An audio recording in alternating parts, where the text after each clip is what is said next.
السلام علیکم ورحمۃ اللہ وبرکاتہ۔ امید ہے کہ آپ تمام احباب خیر و عافیت کے ساتھ ہوں گے۔ اللہ رب العزت ہم سب کو دنیا آخرت کی خوشیاں اور بھلائیاں نصیب فرمائیں۔ عید الاضحیٰ کی تعطیلات کے بعد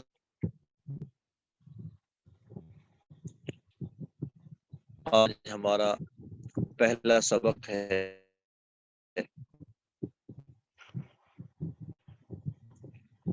اللہ رب العزت اس ماہ مبارک میں کی ہوئی ہماری تمام مالی عبادات، تمام بدنی اور جسمانی عبادات اپنی بارگاہ کے اندر قبول و منظور فرمائے۔ اپنے راہ کے اندر دی ہوئی ہماری قربانی کو اللہ رب العزت ہماری نجات کا ذریعہ بنائے۔ تعطیلات سے پہلے قرآنی قاعدہ کے حوالے سے ہماری بات تشدید کی مشق کے حوالے سے چل رہی تھی۔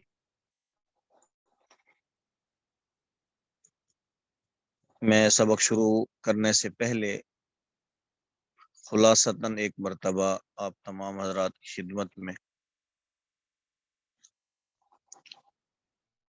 مکمل قاعدہ ذکر کر دیتا ہوں تاکہ پچھلی بات ایک مرتبہ دوبارہ ذہن میں آ جائے اور آگے والی بات سمجھنا ہمارے لیے آسان ہو جائے، کیونکہ درمیان میں کافی دن کا وقفہ ہے۔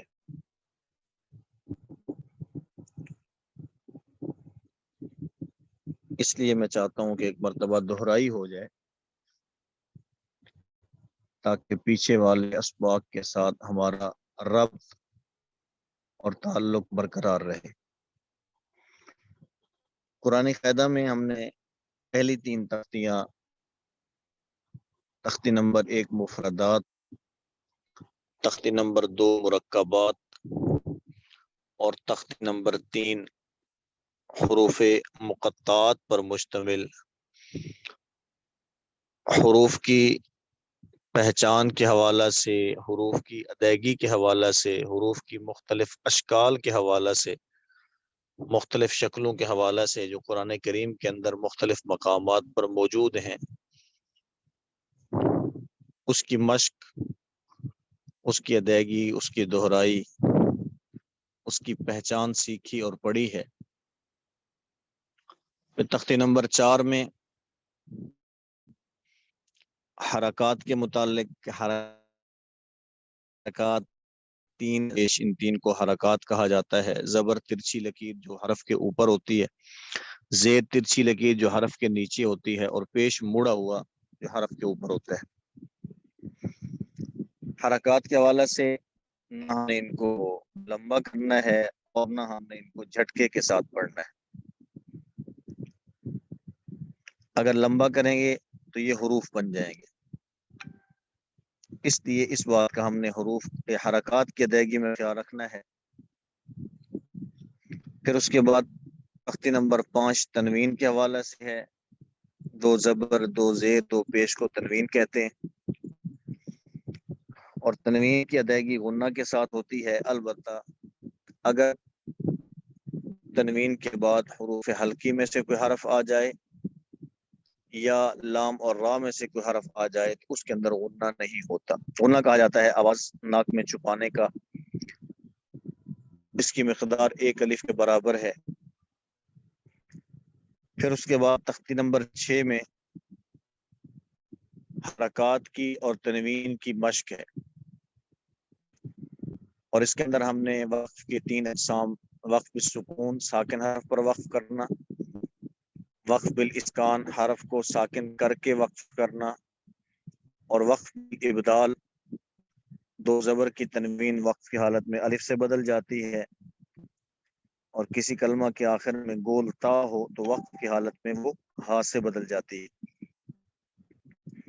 پھر اس میں لفظ آنا ہے، اس کا جو الف ہے جب ملا کر پڑھا جاتا ہے یا ہجا کر کے پڑھا جاتا ہے تو اس کا الف نہیں پڑھا جاتا، البتہ جب اس پر وقف کیا جاتا ہے تو اس کا الف پڑھا جاتا ہے۔ تختی نمبر 7 کھڑی حرکات کے اوپر مشتمل ہے۔ کھڑی حرکات حروف مدہ کے قائم مقام ہوتی ہیں، جس طرح حروف مدہ کو ایک الف کے برابر کھینچ کر لمبا کر کے پڑھا جاتا ہے، اسی طرح ان کھڑی حرکات کو بھی کھینچ کر لمبا کر کے پڑھا جاتا ہے، ان کی مقدار بھی ایک الف ہے۔ پھر اس کے بعد تختی نمبر 7 کے بعد تختی نمبر 8 میں حروف مدہ اور حروف لین کے متعلق حروف مدہ کی مقدار یعنی حروف مدہ کی تعداد، یہ 3 حروف ہیں۔ الف یہ ہمیشہ مدہ ہوتا ہے، واو مدہ واو ساکن اس سے پہلے پیش ہو، جیسے اس تختی میں بو ہے، یعلمون ہے، یوقنون ہے، یہ واو مدہ کہلاتا ہے۔ اور یائے مدہ یا ساکن اس سے پہلے زیر ہو تو یہ یائے مدہ کہلاتی ہے۔ اور اسی طرح اسی تختی میں حروف لین کے متعلق حروف لین دو ہیں، واو اور یا، وہ ساکن اس سے پہلے زبر ہو یا ساکن اس سے پہلے زبر ہو۔ اور اس کے متعلق میں نے آپ کو بتایا کہ حروف لین کو لمبا نہیں کرنا، کھینچ کر نہیں پڑھنا، نہ جھٹکے کے ساتھ پڑھنا ہے از خود اس کو چھوٹا کریں یا از خود اس کو لمبا کریں، بلکہ اس کی مقدار طبی ہوتی ہے۔ پھر اس کے بعد تختی نمبر 9 ہے، تو یہ انہی چیزوں کی مشق پر مشتمل ہے، حرکات ہیں، تنوین ہے، کھڑی حرکات ہیں، حروف مدہ ہیں، حروف لین ہے۔ پھر اس کے بعد تختی نمبر 10 یہ سکون یعنی جزم کے حوالے سے ہے۔ جزم کہتے ہیں حرف کے اوپر چھوٹا سا دال، یہ سکون کی علامت جزم کہلاتا ہے۔ ساکن حرف اپنے پیچھے والے حرف کی حرکت کے ساتھ مل کر پڑھا جاتا ہے۔ پھر اس کے بعد تختی نمبر 11 ہے، تو یہ سکون اور جزم کی مشق کے حوالے سے قرآن کریم سے مختلف مثالیں جمع کر کے اس تختی کے اندر ذکر کی گئی ہے۔ تختی نمبر 12 ہے، یہ تشدید پر مشتمل ہے۔ تشدید 3 شکل کی 3 دندانوں والی شکل کو کہا جاتا ہے۔ تشدید والے حرف کو مشدد کہتے ہیں، اور مشدد حرف 2 مرتبہ پڑھا جاتا ہے، ایک مرتبہ اپنے پیچھے والے حرف کے ساتھ مل کر اور دوسری مرتبہ خود اپنی حرکت کے ساتھ، اسے تشدید کہتے ہیں۔ پھر اس کے بعد تختی نمبر 13 ہے، تو یہ تشدید کی مشق پر مشتمل ہے۔ تو یہ خلاصہ ہے ہمارے اس سبق کا جو ہم نے اب تک پڑھا ہے، جس کے اندر یہ ساری چیزیں موجود ہیں۔ حروف کے مخارج ہیں، اس کا سب سے پہلے ہم نے خیال رکھنا ہے، پھر حرکات کی ادائیگی ہے، تنوین کی ادائیگی ہے، کھڑی حرکات ہے تو لمبا کر کے پڑھنا ہے، حروف مدہ ہیں ان کو بھی ایک الف کے برابر کھینچ کر پڑھیں گے، حروف لین ہیں تو ان کو زیادہ نہیں کھینچنا، تب بھی مقدار میں ان کو ادا کرنا ہے۔ جزم والا حرف ہے تو اپنے ماقبل کے حرف یعنی اپنے پہلے والے حرف کی حرکت کے ساتھ مل کر پڑھا جائے گا، اور اگر شد والا حرف ہے تو یہ مشدد کہلاتا ہے، اپنے پیچھے والے حرف کے ساتھ مل کر بھی پڑھا جاتا ہے اور دوسری مرتبہ خود اپنی حرکت کے ساتھ بھی اس کو پڑھا جاتا ہے۔ میں اسکرین شیئر کر دیتا ہوں تاکہ اس کی کچھ مثالیں تشدید کے حوالے سے جو ہم نے مشق کرنی ہے وہ آپ کے سامنے آ جائیں اور بات سمجھانے میں آسانی ہو۔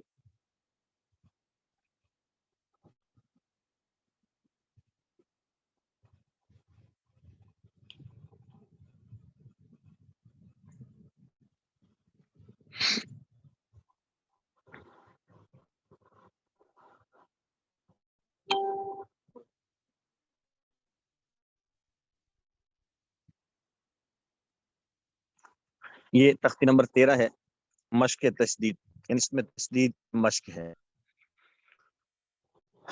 با را پیش بور، را زیری، بری، زا زبرزا، بریزا، بریز۔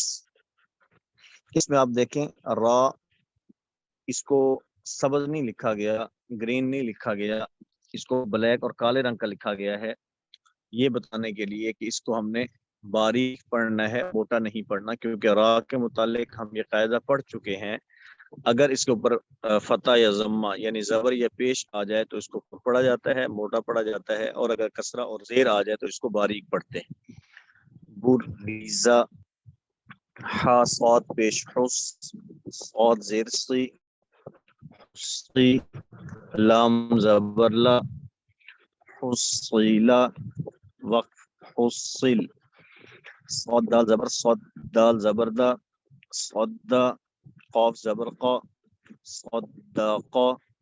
اس میں یہ بات ذہن میں رکھیں گے کہ ابھی ایسا ہوتا ہے کہ دو موٹے حرفوں کے درمیان ایک باریک حرف آ جاتا ہے، تو کبھی ایسا ہوتا ہے کہ ان موٹے حروف کی ادائیگی کی وجہ سے باریک حرف بھی موٹا ہو جاتا ہے، صدق، دال کو موٹا کر دیں، یہ بھی غلط ہے۔ اور کبھی ایسا ہوتا ہے کہ دو حرف موٹے ہوتے ہیں، ان دونوں کو موٹا کرنے میں درمیان والا حرف باریک ہوتا ہے، اس کی باریکی میں مبالغہ کرتے ہوئے امالہ ہو جاتا ہے، اس کو زیادہ باریک کر دیا جاتا ہے۔ امالہ کہتے ہیں زبر کو زیر کی طرف، الف کو یا کی طرف جھکا کر پڑھنا، اس میں دال کو باریک کرتے ہوئے زیادہ باریک کر دینا یہ بھی غلط ہے۔ صدق، صدق، صدق۔ اب دیکھیں یہاں دال کی آواز ایسے ہے جیسے دال کے نیچے کسرہ ہو، منہ نیچے کی طرف کھر رہا ہے، آواز نیچے کی طرف جا رہی ہے، تو یہ بھی ٹھیک نہیں ہے۔ صدق، اس میں عام روٹین کے مطابق اس کو ادا کرنا ہے۔ عین دال زبر عاد، دال زبردہ، عدہ، دال زبردہ، عددہ، وقف عدد، قاف دال زبر قد، دال زبردہ، قد، را زبر را، قدر، وقف قدر۔ تو یہ تشدید کی مشق ہے کہ جو مشدد حرف ہوتا ہے جس پر تشدید ہوتی ہے، تین دندانوں والی یہ شکل ہوتی ہے، اس کو ایک مرتبہ اپنے سے پہلے حرف کی حرکت کے ساتھ ملا کر پڑھا جاتا ہے اور دوسری مرتبہ خود اس کو اپنی حرکت کے ساتھ پڑھا جاتا ہے۔ اس میں آپ دیکھیں مثال کے طور پر جو پہلی مثال ہے بریزا، اب اس میں آپ دیکھیں تو را، اس کو اپنے پہلے والے حرف با اس کی حرکت کے ساتھ پہلی مرتبہ ملا کر پڑھا جا رہا ہے، را پیش بر، پھر اس کے بعد را کی جو اپنی حرکت ہے را زیدی بری، اس کو ملا کر پڑھا جا رہا ہے، یعنی دو مرتبہ پڑھا جا رہا ہے، ایک مرتبہ پیچھے والا حرف با اس کی حرکت کے ساتھ ملا کر اور دوسری مرتبہ خود اس کی اپنی حرکت کے ساتھ۔ اسی طرح حصیلا، حصیلا، ہا صاد پیش حس، صاد کو پہلے ہا کی اس کے ساتھ ملا کر پڑھا جا رہا ہے، پھر اس کے بعد صاد کی اپنی حرکت کے ساتھ اس کو پڑھا جا رہا ہے۔ حصیلا، صاد دال زبر صاد، دال زبر دا، صاد، قاف زبر قا، صدق۔ اس میں یہ بات ذہن میں رکھیں گے کیونکہ دیکھیں جو صاد ہے یہ بھی سبز ہے، قاف ہے یہ بھی سبز ہے، دونوں موٹے ہونے کی علامت ہے، درمیان میں جو دال ہے یہ باریک ہے، تو اس کی باریکی میں مبالغہ بھی نہیں کرنا کہ امالہ کی صورت پیدا ہو جائے، صدق، یہ بھی ٹھیک نہیں ہے، اور اس کو باقی حروف کو موٹا پڑھتے ہوئے اس کو موٹا کرنا یہ بھی درست نہیں ہے۔ اس حوالے سے میں نے آپ حضرات کی خدمت میں جو پیچھے ہم نے اسباق پڑھے ہیں ان تمام کا خلاصہ بھی عرض کر دیا اور یہ چند ایک مثالیں بھی اس حوالے سے آپ کے سامنے پیش کر دی ہیں۔ مزید انشاءاللہ عزیز کل کے سبق میں ہم اس کی مزید مشق کریں گے۔ اللہ رب العزت ہم سب کو قرآن کریم صحیح سیکھ کر پڑھنے کی توفیق عطا فرمائے۔ السلام علیکم ورحمۃ اللہ وبرکاتہ۔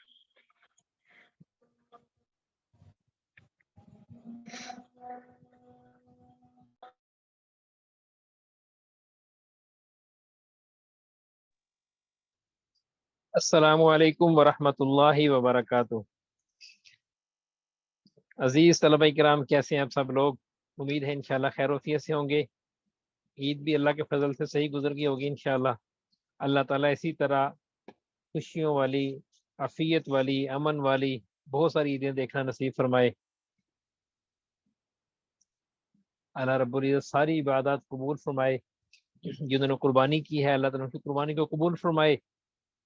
جو قربانی نہیں کر سکے اللہ تعالیٰ ان کو مالی وسعت عطا فرمائے کہ آئندہ سال وہ بھی قربانی کر سکیں۔ جی طلبہ کرام،